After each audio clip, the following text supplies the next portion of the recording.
my gosh. It's so fitting. Karma. Karma is yeah, you know what it is. Oh my gosh. Oh, it couldn't happen to a nicer bloke, seriously. Oh, you know the reason why I'm laughing. Newcastle United 2, Aston Villa 0. Now, God, this game so perfect. I'm so glad I wasn't there, but it just ended so perfectly. Oh, I couldn't. I can't even describe it. Silly. Oh, it's hilarious, seriously. So, Newcastle United 2, Aston Villa 0. Still top of the league, or regained top of the league again now. 1 point clear of Brighton, 5 points clear of Huddersfield, I think, 6 points clear of Reading. Aston Villa, 17th or something along those lines. I think I've seen something online today. I think Drew Geordie put it out that we're 33 points clear of Aston Villa now. So I think we're just about safe of relegation. So, or safe from them anyway. So 33 points clear of Aston Villa at this point in time. Wow, just wow. Now, where do we start? Let's start with the lineup. So I pretty much got the lineup spot on. Gale returned back to the team ahead of Mitro. Mitro got dropped to the bench, but obviously he came on in the first half. Gale got an injury or re-injured himself. I think it was his hamstring. Probably rushed back too soon, so wait to hear back from that one, but it doesn't look too good. So we might be seeing Mitro in the team for a while now anyway. Aston Villa, on the other hand, their lineup, well, they didn't have Grealish and who's the other one? So Jednik started instead of Grealish, or not just like for like, and Adamo, that was it. Adamo didn't start, and they had Bjarnason. Not really heard too much about him up until this game. He had 2 really good chances in both first and second half to get a goal for Villa, but obviously didn't. And yeah, there it was, out of all the chances before the first goal went in, I would have to say they went to Aston Villa. First one falling to Bjarnason. Long ball lofted up to Hogan. Hogan gets his head onto it. Back post, Bjarnason's there. Didn't manage to get his foot around it and, tap it in. And that was a big chance for Aston Villa. And then they had the second one from Khadija. Great save from Darlow. Pushed it over the bar. That was another one as well. And then onto the injury of Gale. Basically, he must have felt something in his hamstring. Didn't limp off from what I could see, but he had to come off after about half an hour. Mitro comes on and he causes a nuisance, and that's what he needs as well. He needs to be causing a nuisance. He's not the quickest of players, so that's not his attribute that he needs to utilize.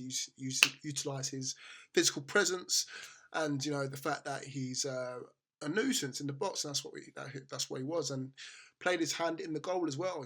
Corner ball in from Richie, 1-2 from Richie and Shelby. Richie floats it into the box. Mitro tries to get on the end of it. It's kind of a pinball sort of thing going on in the area. Somehow falls to Gouffran, taps it in with his left foot. 1-0 to the good, get in, and basically Aston Villa didn't clear their lines, and we're 1-0 to the good, get in, and then came the moment of the match. There's been so much being surrounding not only Lansbury, but obviously Shelby from the incident in the Nottingham Forest game. Shelby kept a clear head, didn't do anything wrong in this game. In fact, had a hand in this one as well. Ball played in from another corner, so we already know what Aston Villa's Achilles heel is the corners. They're not very organised when it comes to these things. Ball comes in, Lascelles gets on the end of it, tries to volley in, then he just makes a hash of it. Lansbury on the line, just kicks the ball, ricochets against the post, comes back off him, back in the net, and he just looked like he wanted to crawl into the biggest hole and just I'm not going to say it, but it's just hilarious. And just even after the goal went in, you hear this from the announcement.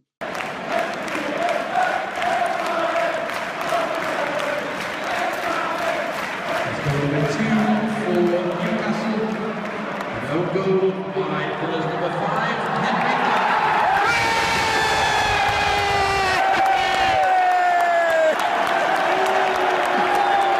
Henri. Great stuff. Oh man, you can't write a better script than that, could you? Seriously. On his first return back to St James's Park, you couldn't write a better script than that. After that, Aston Villa had another great opportunity to at least get a goal back through Bjarnason again. Great save by Darlow, spreads himself very big and very wide and makes up for his errors in the Norwich game as well. So I'm glad to see him back on form. And Lee, I'm glad to see him back on form. We've had these conversations before. Then the next thing for the second half was Scott Hogan's injury. Hopefully it's not too bad for him, because I know Aston Villa have spent a lot of money on him. And he does look like a good prospect for the future. So fingers crossed he makes a speedy recovery. But all in all, that was it. Main chances of the first and second half fell to Aston Villa, funny enough. Obviously, we just had more clinical finishing to put them in the back of the net, and we ran out 2-0 winners, clean sheet, 3 points, top of the table, and just bragging rights. Just those bragging rights over Aston Villa fans. Team ratings, everyone gets a 10 for Newcastle United. In fact, no, Richie gets an 11. Man of the match performance from him. Had a hand in both goals, and that's what you want from one of your star men as well. Shelby as well had a fantastic game, especially with the weight that he had on his shoulders, especially against his rival Henri Lansbury, or Angela Lansbury, as some Twitter followers might have assumed to on my timeline as well. Carl Darlow had a fantastic game as well. Paul Dummett kept another winger, wide player, whatever you want to call him, quiet. He must have very deep pockets as well. Micho probably due for a start in the next game as well. So fantastic games all round as well. No more sob on the tie now, is there? Yeah, kept that one quiet, didn't ya? Oh man. One thing I must point out though, not only was obviously that was ever so sweet, that victory, but the support in the stadium. Obviously I wasn't there, but again, from what I've seen and the pictures I've seen, the support in the stadium was immense. The Gallagher flags, all out, the massive flag coming down, the Rafa flag, all of it. It's amazing. Hopefully we can keep that going.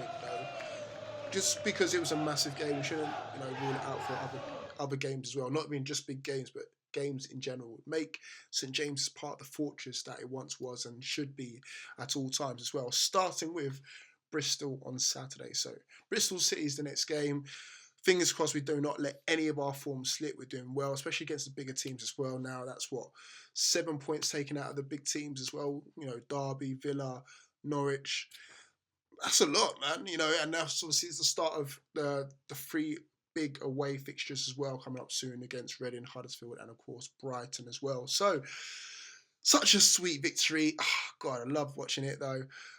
Again, too bad I couldn't be there, but I'm sure you guys all enjoyed it. Aston Villa fans, commiserations, guys. It's going to look like another season in the Championship for you guys. But you know what? You brought it on yourselves, guys. Thank you guys for watching. Thank you guys for listening. I'll see you guys all soon. Keep it tuned. Peace.